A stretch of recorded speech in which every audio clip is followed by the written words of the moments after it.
Hello sir. Hello. Sir सबसे पहले आपका नाम और एजुकेशनल बैकग्राउंड के बारे में बताइए। मेरा नाम रवि सिहाग है और मैंने बीए किया हुआ है पॉलिटिकल साइंस, इकोनॉमिक्स और इंग्लिश लिटरेचर। सर ये कौन सा अटैम्प्ट आपका? मेरा 4th अटैम्प्ट है। ओके सर, बात करें कितनी बार आपने इंटरव्यू दिए है? 3 बार इंटरव्यू दिया। ओके सर, ओवरऑल आज के इंटरव्यू की स्पेशली बात करते हैं कि आखिर कैसा गया आपका इंटरव्यू? अच्छा गया इंटरव्यू। ओके सर, शुरुआती क्वेश्चन किस प्रकार के पूछे गए आपसे? शुरुआती क्वेश्चन वही डेप्थ से पूछे गए थे कि एग्रीकल्चर मेरा बैकग्राउंड अच्छा है, बैकग्राउंड है, तो एग्रीकल्चर से कुछ क्वेश्चंस थे।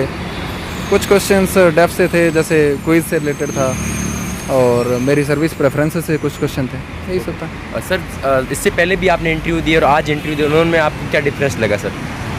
कोई डिफरेंस नहीं लगा, एक जैसे ही होते हैं सारे इंटरव्यू। अच्छा। हाँ सर बात करें स्पेशली बहुत सारे हिंदी मीडियम के एस्पिरेंट हैं जिनको लग रहा है कि यूपीएससी अब सिलेक्शन हिंदी मीडियम का कम होता जा रहा है। आखिर सर इसके बारे में आप क्या कहना चाहेंगे?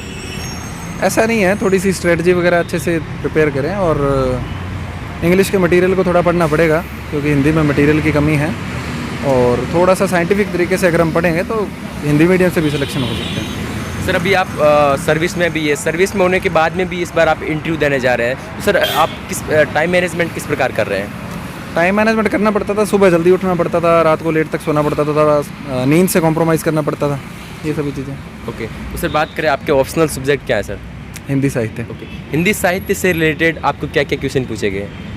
हिंदी साहित्य से रिलेटेड एक्चुअली में शुरुआत जो मेरा इंटरव्यू था वो हिंदी साहित्य से ही हुआ था। उसमें नागार्जुन की कविता, कबीरदास जी और इन सभी के बारे में बात की गई थी। ओके सर, ओवरऑल इंटरव्यू की अगर बात करें आपने कितने प्रतिशत सही से आंसर दिया है? कुछ क्वेश्चन में जैसे 4-5 में सॉरी बोला था, उसके अलावा सारे आंसर ठीक दिए। सर नर्वस टाइम जब फर्स्ट टाइम गए थे, नर्वस टाइम फील हुआ था थोड़ा बहुत, ऐसा कुछ हुआ था या फिर? नर्वस हर साल ही फील होता है, चाहे 10 बार इंटरव्यू दे दो। अच्छा सर, बहुत सारे एस्पिरेंट इस बार प्रीलिम्स देने जा रहे हैं, उनको आप क्या कहना चाहेंगे सर? प्रीलिम्स के लिए जो तुम बेसिक पढ़ रहे हो उस पर स्ट्रिक्ट रहो, फालतू के बहुत ज़्यादा अभी इस टाइम पे बहुत ज़्यादा रिसोर्सेज को फॉलो मत करो। करंट को वेटेज दो, मगर इतना भी नहीं कि करंट सारा दिन पढ़ते रहो। जो बेसिक है उसको पढ़ते रहो, टेस्ट सीरीज़ लगाओ, कुछ अच्छे टेस्ट दो, और प्रीवियस ईयर क्वेश्चन सॉल्व करो। ओके सर, कि जैसा कि अभी हिंदी मीडियम के आंसर राइटिंग प्रैक्टिस में बहुत सारे स्टूडेंट्स को दिक्कत आ रही है, क्योंकि लंबे लंबे लेख लिखने पर उसमें बहुत सारे मटेरियल्स को चाट के लिखना पड़ता है, तो उसमें सर आपने किस प्रकार लिखा और कैसे मैनेज किया ये सब?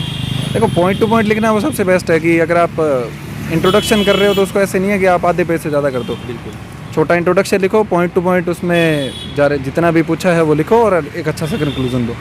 मटेरियल बहुत है पढ़ने का, लेकिन वहाँ पे अपन को या तो 150 या 250 वर्ड्स लिखने पड़ते हैं, तो इतने ही लिखो, उसके हिसाब से पढ़ो कि हम लोगों को पूरा विद्वान नहीं बनना है, बिल्कुल हम लोगों को एग्ज़ाम क्लियर करना है, तो उसके हिसाब से पढ़ो। ओके सर, किसी भी काम को जब शुरुआत करते हैं बहुत दिक्कत होती है, चाहे यूपीएससी की परीक्षा हो या किसी भी एग्जाम की। जब एस्पिरेंट यूपीएससी की परीक्षा को लेकर चिंतित होता है तो उसके बारे में सर शुरुआत में तो मटेरियल्स कहाँ से खंगालें, कैसे करें, क्या करें, इसके बारे में सर क्या कहोगे आप?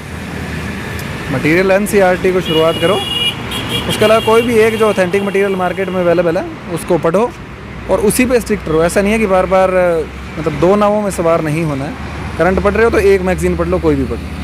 ओके सर, जैसा कि आपने NCERT बताया, बहुत सारे टॉपर्स बताते हैं कि सारी NCERT पढ़नी चाहिए, कोई बड़े सेलेक्टिव NCERT बने, तो सर आपने कौन कौन सी NCERT पढ़ी?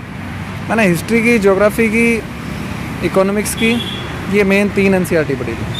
ओके तो सर स्पेशली अब एस्पिरेंट्स जो हिंदी मीडियम के देख रहे हैं, उनको किन किन गलतियों से इस यूपीएससी की जर्नी से बचना चाहिए?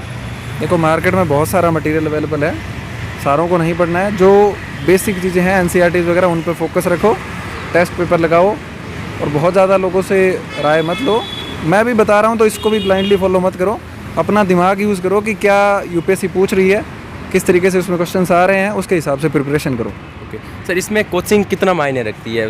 कोई टॉपर्स बता रहे कोचिंग आपको एक सही गाइडेंस की ओर लेके जाती है, कोई बोलता है कि इसके टाइम वेस्ट होता है, तो इसके आपके क्या मायने हैं सर इसमें?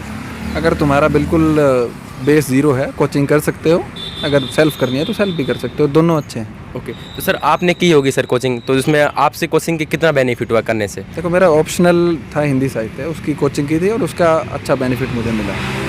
सर शुरुआत में जब नोट्स बनाते हैं तो बहुत नोट्स लेंथी हो जाते हैं, तो उनको किस प्रकार मैनेज करें एक शॉर्ट नोट्स की तरह? शुरुआत में नोट्स बनाने ही नहीं चाहिए ना, इसीलिए तो मैनेज होगा। शुरू में कम से कम 3 या 4 रीडिंग करो, उसके बाद में नोट्स बनाओ, तो जो चीज़ें दिमाग में फिट हो गई हैं उनको नोट्स में लिखना नहीं पड़ेगा, जो नहीं फिट हुई है उनको नोट्स बना लो। सर रसिया यूक्रेन से जो तनाव के बीच में चल रहा है उसमें उससे रिलेटेड कुछ पूछा गया? ठीक है। नहीं, रसिया यूक्रेन से कुछ भी नहीं पूछा गया। Okay sir, thank you sir time देने की।